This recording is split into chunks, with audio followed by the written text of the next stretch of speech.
Hi guys, welcome to AGS study YouTube channel. I am Sachin. आज की इस video में हम वास्तव में पास्ट इंडेफिनिट टेंस के बारे में डिस्कस करने वाले हैं कि वास्तव में पास्ट इंडेफिनिट टेंस क्या होता है, इसकी पहचान क्या होती है, इसका हम किसी सेंटेंस में किस प्रकार से यूज करते हैं तथा इससे रिलेटेड सारे कॉन्सेप्ट को अपने इस वीडियो में आज क्लियर करने वाले हैं। तो चलिए बिना किसी देरी के सारे कॉन्सेप्ट को क्लियर करने के लिए वीडियो की शुरुआत करते हैं। तो आइए सबसे पहले अपन देखते हैं कि इसकी पहचान क्या होती है।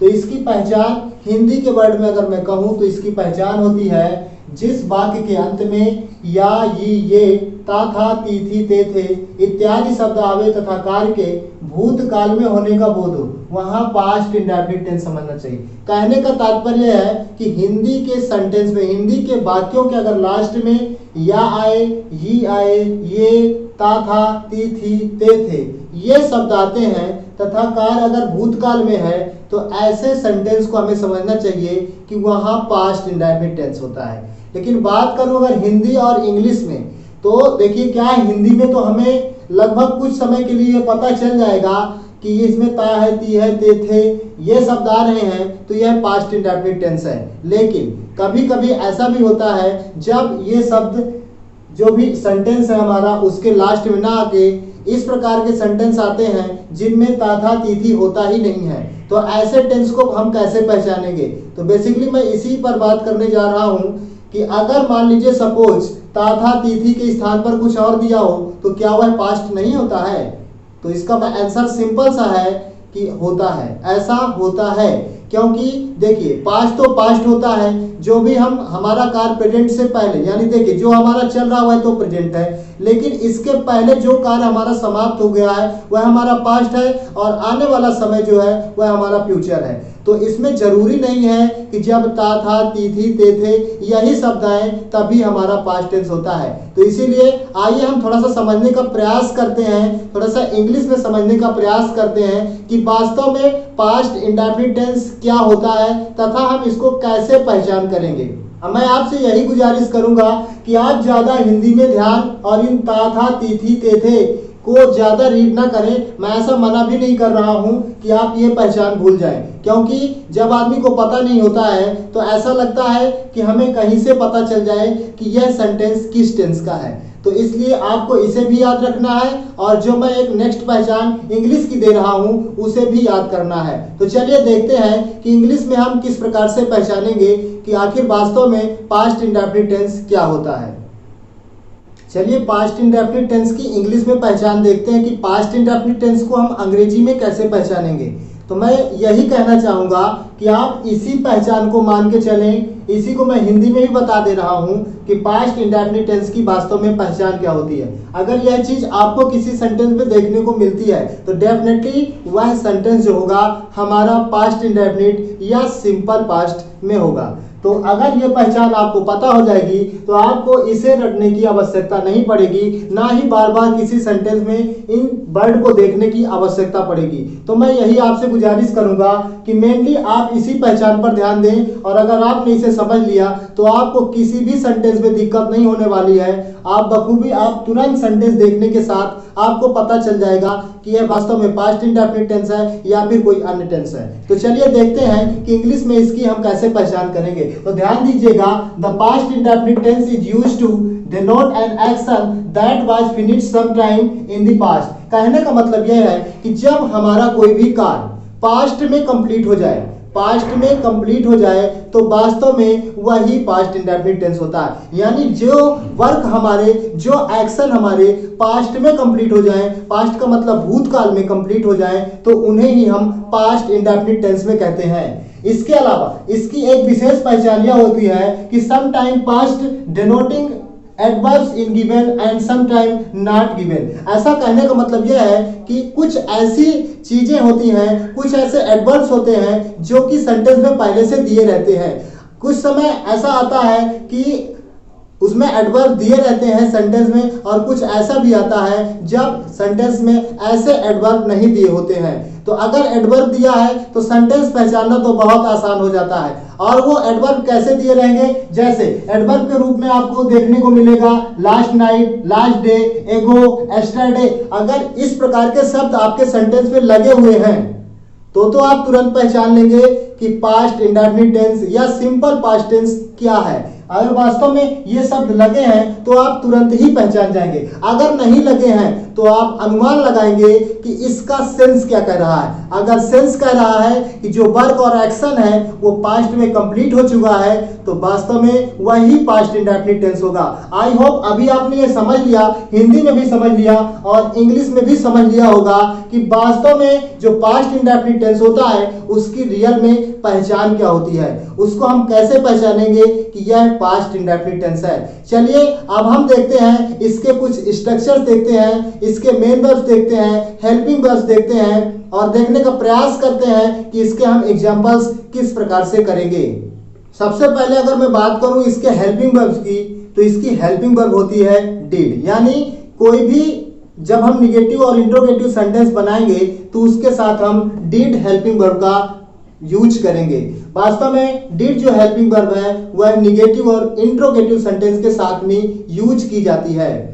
आइए देखते हैं इसके मेन वर्ब्स के बारे में। तो मेन वर्ब के रूप में in affirmative sentence using second form of the verb and negative और interrogative sentence using first form of the verb. कहने का मतलब यह है कि हम अफर्मेटिव सेंटेंस में हमेशा वर्ब के सेकंड फॉर्म का यूज करेंगे और इंट्रोगेटिव और निगेटिव बनाते समय वर्ब का फर्स्ट फॉर्म प्रयोग में लाएंगे।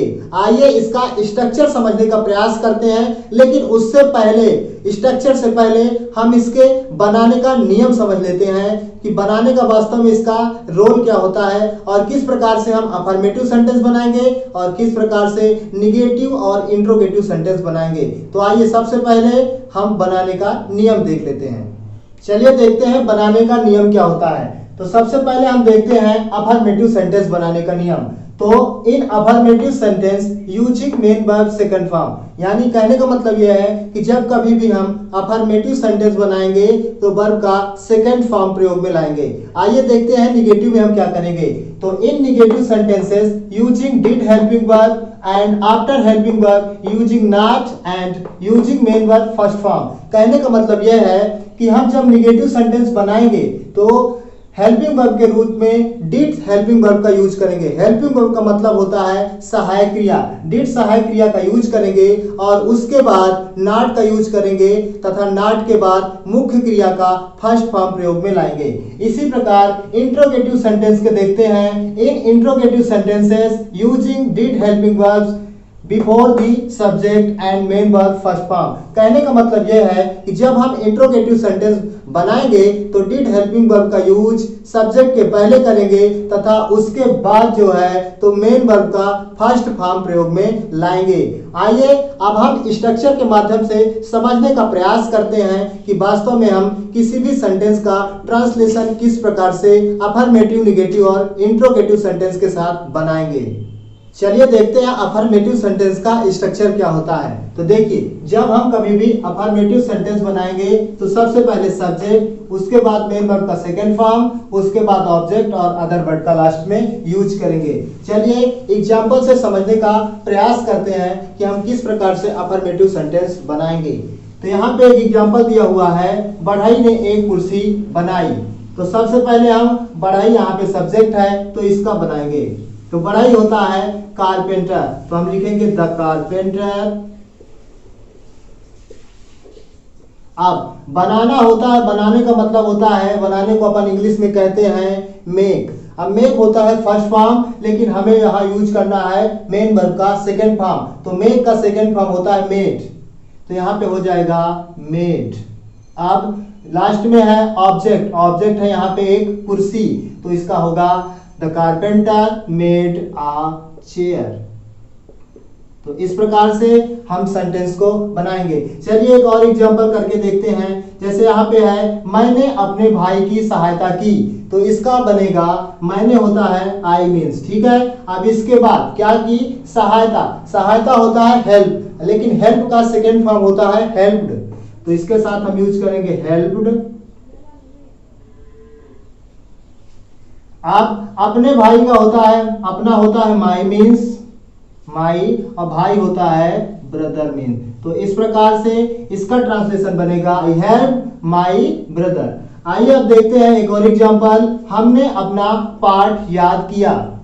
अब देखिए हमने हमने होता है बी मीन्स, अब इसके बाद मेन वर्ब का सेकंड फॉर्म। अब याद करना मीन्स होता है लर्न मीन्स, लेकिन लर्न का सेकंड फॉर्म होता है लर्न, तो इसका हो जाएगा बी लर्न लर्न। अब अपना होता है अबर और पार्ट होता है लेशन। तो देखिए इस प्रकार से हम अफर्मेटिव सेंटेंस का स्ट्रक्चर के माध्यम से और सारे रूल्स के अनुसार हमने इस प्रकार से इसके एग्जाम्पल के माध्यम से समझ लिया है कि किस प्रकार से हम अफर्मेटिव सेंटेंस करेंगे। आइए नेक्स्ट अपन देखते हैं कि हम निगेटिव सेंटेंस का स्ट्रक्चर क्या होता है तथा उसको हम किस प्रकार से करेंगे। आइए समझने का प्रयास करते हैं। चलिए अब हम देखते हैं कि हम निगेटिव सेंटेंस किस प्रकार से बनाएंगे। तो जब हम निगेटिव सेंटेंस बनाएंगे तो ध्यान दीजिएगा, पहले हम सब्जेक्ट, उसके बाद डिड, उसके बाद नॉट, फिर मेन वर्ब का फर्स्ट फॉर्म, उसके बाद ऑब्जेक्ट और अदर वर्ड का यूज करेंगे। चलिए एग्जांपल के माध्यम से समझने का प्रयास करते हैं। यहाँ हमारे पास 3 एग्जांपल हैं, आइए एक तरफ से हम करते हैं। तो सबसे पहला एग्जांपल है हमारे पास, चपरासी ने घंटी नहीं बजाई। तो इसका जब हम ट्रांसलेशन करेंगे तो सबसे पहले हम बनाएंगे चपरासी, क्योंकि चपरासी यहाँ पे है हमारा सब्जेक्ट। तो चपरासी को अपन कहते हैं पियून, तो इसका होगा द पियून। उसके बाद आएगा डिड, उसके बाद यूज करेंगे नॉट। अब बजाना होता है रिंग, तो रिंग। अब उसके बाद क्या बजा रहा है, घंटी, तो इसका हो जाएगा द बेल। तो इस प्रकार से इसका ट्रांसलेशन हुआ, the peon did not ring the bell. चलिए नेक्स्ट एग्जांपल देखते हैं। नेक्स्ट एग्जांपल है, वह कल हॉकी नहीं खेला। तो इसका बनेगा he did not play hockey yesterday. Yesterday means होता है बीता हुआ कल, तो इसके लिए इसका ट्रांसलेशन बनेगा he did not play hockey yesterday. अब देखिए थर्ड एग्जांपल है, शेर ने हिरण को नहीं मारा। तो इसका एग्जांपल बनेगा द लायन डिड नॉट।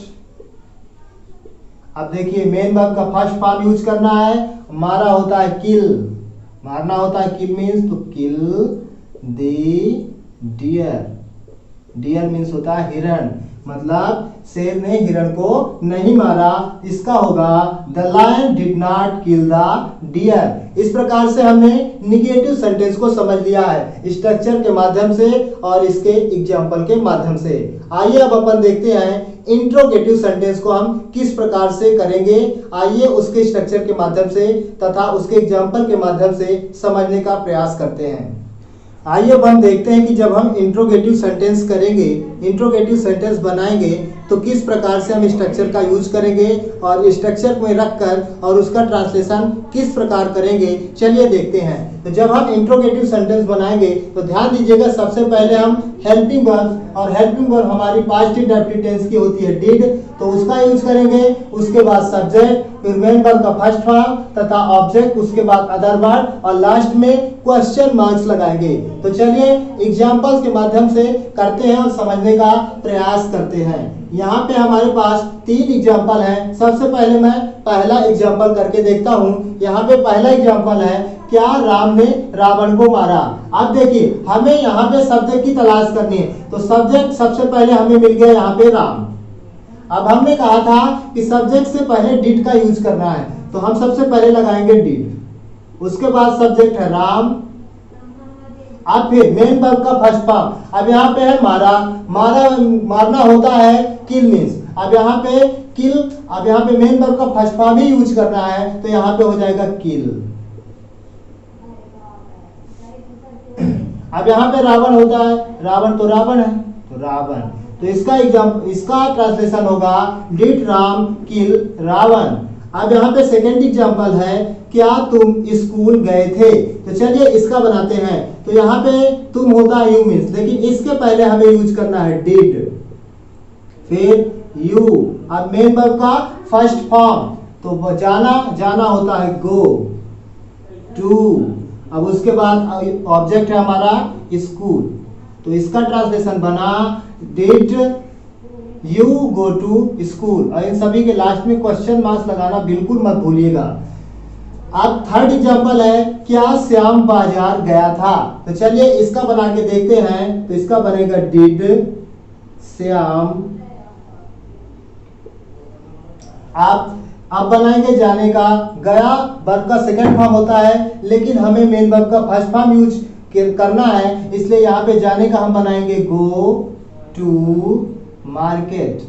तो देखिए इस प्रकार से इसका बनेगा did Shyam go to market. इस प्रकार से हमने आज की इस वीडियो में पास्ट इंडेफिनिट यानी सिंपल पास्ट टेंस से रिलेटेड सारे डाउट्स को क्लियर कर लिया है कि इसकी पहचान क्या होती है, इसका यूज किस प्रकार से हम करते हैं, अफर्मेटिव में किस प्रकार से यूज करते हैं, निगेटिव में किस प्रकार से यूज करते हैं, तथा इंट्रोगेटिव सेंटेंस में किस प्रकार से यूज करते हैं तथा कैसे बनाते हैं। सारे डाउट्स को आज की इस वीडियो में हमने क्लियर कर लिया है। आई होप आपको यह वीडियो पसंद आई होगी तथा आपने यह वीडियो से कुछ भी समझने का प्रयास किया होगा।